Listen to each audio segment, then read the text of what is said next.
大家好，今日有一個超重要嘅消息咧，要同大家分享。政府公布咗咧公營醫療嘅收費改革，新收費計劃會喺2026年1月正式生效，係咪好震驚呢？急症室要加價啦，收費加到每次嘅400蚊，非緊急檢測服務會轉為共付模式，即係話連去政府醫院都要孭住唔少嘅醫療費用啦。所以醫療保險就成為咗大家嘅頭號好拍檔，尤其係自願醫保，呢個係政府支持嘅計劃。唔單止提供咗全面嘅保障，仲有扣稅優惠添。每年最多可以扣稅額度係去到8000蚊港幣。假如你嘅稅率係17%，一年就最多可以慳到港幣1360蚊。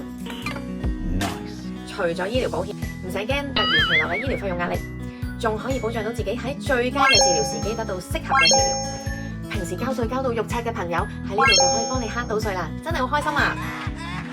咁大家準備好未呢？多謝大家收睇，如果有任何疑問，隨時 DM 我係 Annie，下次再見。